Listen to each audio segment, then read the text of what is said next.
How you doing, everyone? Hope you're well. Mr. Boulder here, and I'm back today with a contest entry for Chris over at the Green Sabre channel.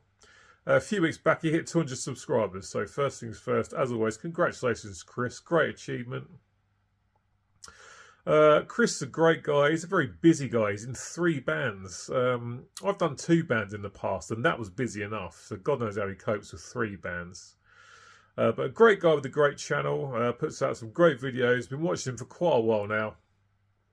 Always enjoy his content. A very knowledgeable guy. Great collection as well. And like I say, not too long ago he hit 200 subscribers. So he's doing a competition. So this is my contest entry for Chris. As far as the contest goes, I'm not too bothered about winning.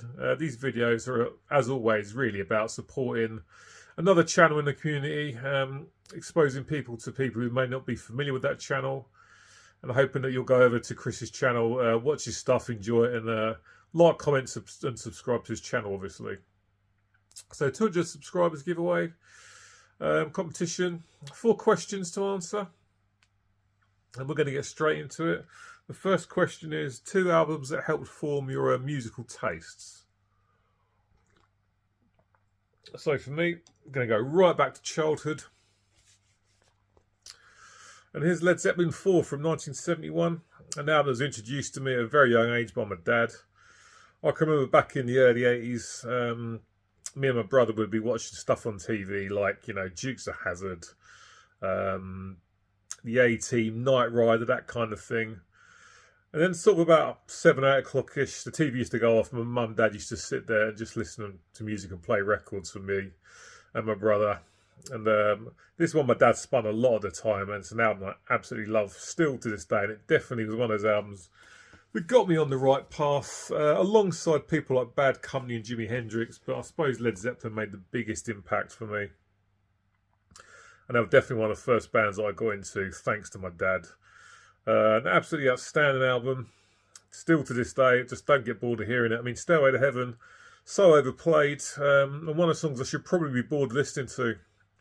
But I'm just not. Everything about that song is absolutely perfect. Fantastic guitar solo. Great performances from everyone all round. Other great tunes on this, like the Battle of Evermore with the mandolin in, sounds fantastic. 4 Sticks, When the Levee Breaks, stuff like that. Jimmy Page, an absolute monster on the guitar. Robert Plant, amazing vocalist. And of course, the late John Bonham and John Paul Jones on the bass. Fantastic band. Led Zeppelin 4 is an album that's stuck with me for well over 40 years now. And absolutely loving it. Definitely helped sort of develop my musical taste and set me on the right path. No doubt about it. An absolute beast of an album. And the second album I'm going to show is Metallica's And Justice for All. This is the one that got me really started on the heavy stuff. I got 3 albums on cassette back at Christmas 1988. Anthrax' State of Euphoria, Megadeth, So Far So Good, So What, and this one, Metallica's And Justice for All. I love all 3, but this one's definitely one that made the most impact on me. Absolutely outstanding record. Very progressive. Technically brilliant. The riffs on this are absolutely outstanding. Love Kirk's solos. Yes, of course, I wish I could still hear the bass on it, but I'm long over it now. Hetfield's vocals are great, and just fantastic songs. I mean, this album is worth it just for the track 1 alone. An absolute beast of a song. Black in the opener is an absolute beast, and Justice for All, the title track, is fantastic. Harvester of Sorrow, Die As Eve, To Live Is To Die. Definitely an album that made a big impact on me back in 1988. It's definitely the album that got me started on the heavier side of things. I wasn't really sort of familiar with thrash before 1988. But Justice for All from Metallica is definitely an album that helped sort of get me on the right track when it comes to the heavier stuff. No doubt about it. Justice for All, an absolute beast of a record, and still love it to this day. Superb stuff. Question 2. 2 bands whose second album is your favourite. Let's go back to the mid-90s.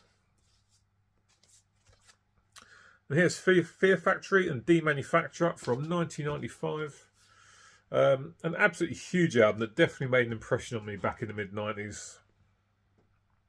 I'd never heard anything like it, particularly with regard to the vocals. Burton C. Bell's vocal style was something I'd never heard before, doing those real sort of harsh vocals and then mixing it with the proper cleans. I'd never heard that before.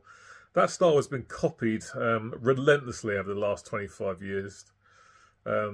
Often imitated, never equalled as far as I'm concerned. Just absolutely superb vocals, really, really stuck out. You've got Dino Cazares on guitar, absolute monstrous guitar tone.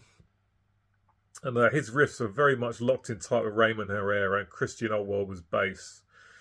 Definitely got that industrial sound to it. Reese Fulber's production is amazing. The use of the keyboards is some nice layering. What makes this record really stick out to me, and I just never heard anything like it at the time, and it's an absolute powerhouse of an album. Their second full length, and definitely my favourite. Amazing tunes on this. Self-Bias Resistor is an absolute beast. Zero Signal, outstanding stuff. Replica, that was a single, that was the first track I ever heard. Superb stuff. New Breed, Dog Day Sunrise, Body Hammer, Flashpoint, Hey K, Hunter Killer. An absolutely outstanding record. Fear Factory's second record, and definitely their best in my opinion. Completely blew me away back in the mid-90s when I first heard it. Excellent stuff from Fear Factory. And if you're familiar with my channel for a while, you won't be surprised to see this band shown. All this album, I suppose. And here's Alice in Chains' Dirt from 1992. An absolute monster of an album.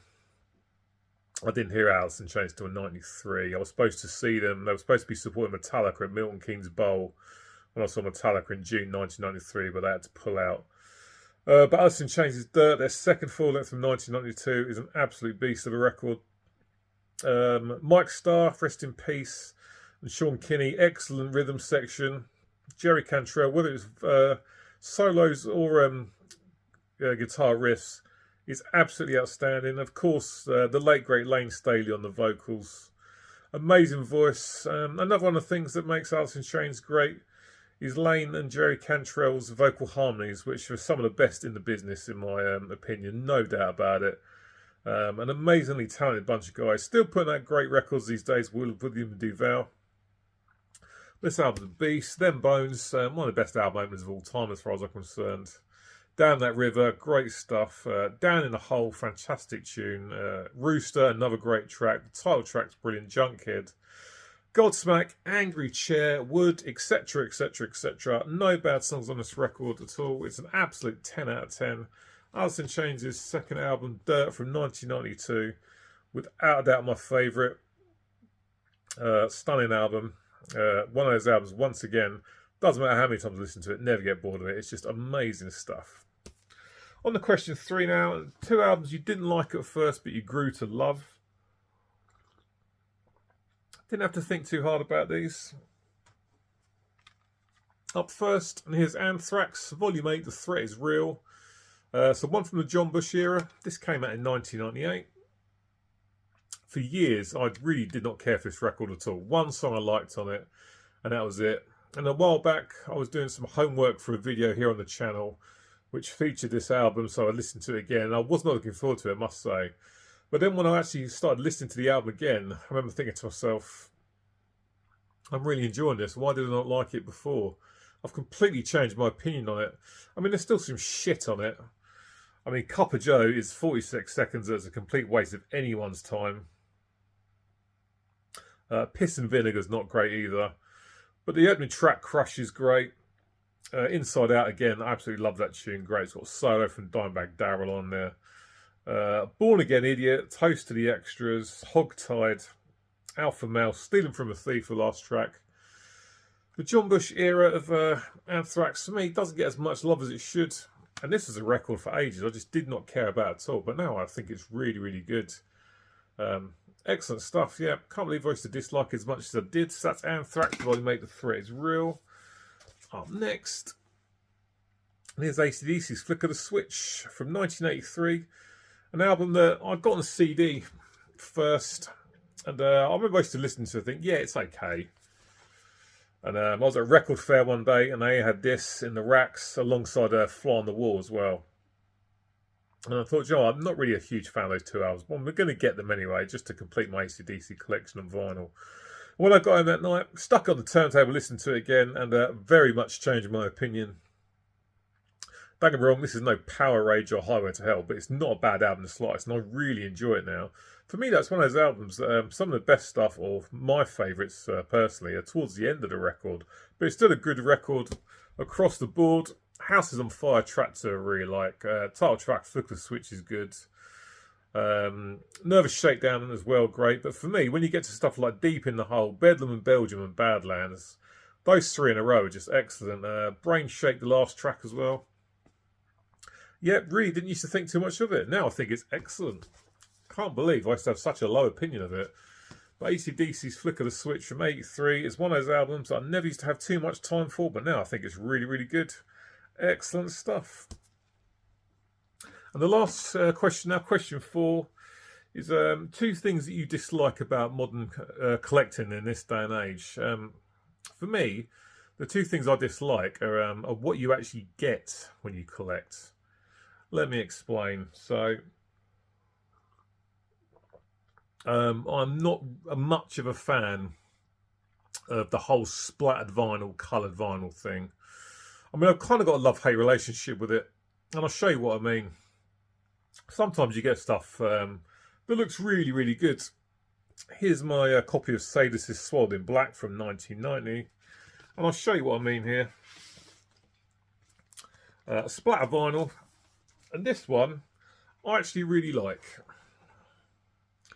There it is, clear vinyl with some splatters, which definitely match the colours on the front of the album cover.